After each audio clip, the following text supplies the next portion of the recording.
competition. And thank you very much to Mr. Cedric for serenading our lovely and amazing little candidates of Munting Udya ng Olongapo. And at this point of our competition, ladies and gentlemen, we will be giving you the criteria for judging in selecting our top 7. So we'll be having a Q&A first, but we'll be announcing the criteria for judging. The talent is 25%, costume is 25%, gown is 25%, and the question and answer portion is 25% as well, in a total of 100%.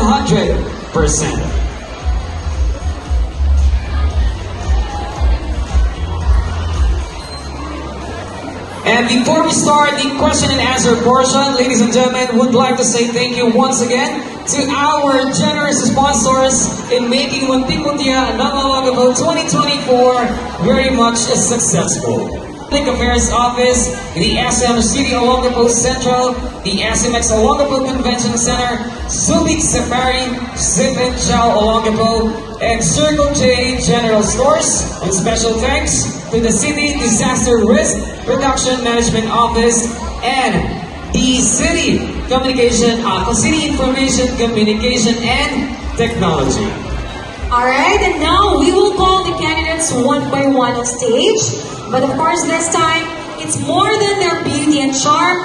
Let us see what they have in store for us in the question and answer portion. And I know that they have shown their genuine talents, making each and every one of them stand out on their own.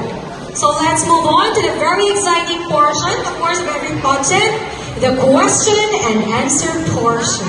So starting off with Candidate number 1. candidate number 1. Hi there, kamusta?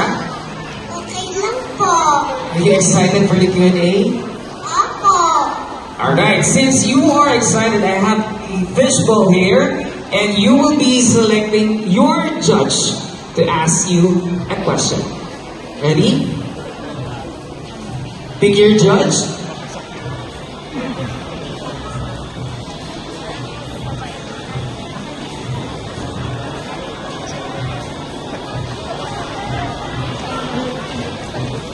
Okay, so the judge who will ask our candidate number 1 is Miss Sheila R. Padilla.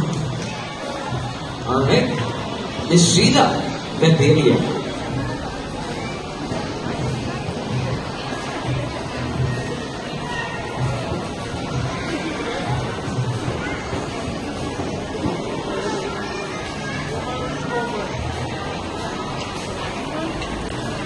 Hello. Hello po.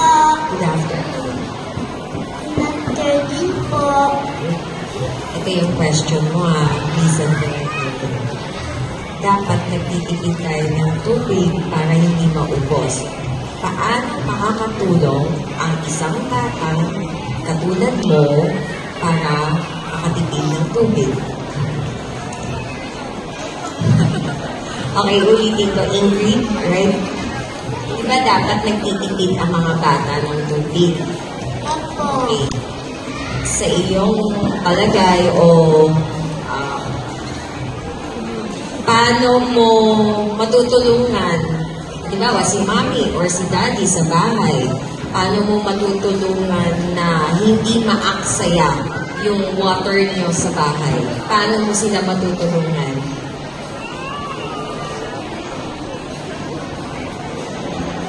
Titipid po ako tubig para... Titipid po ako tubig para po...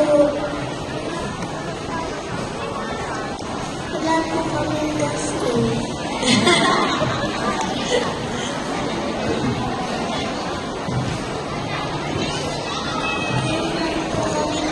Tubig para po hindi po kami magbabayad ng madami.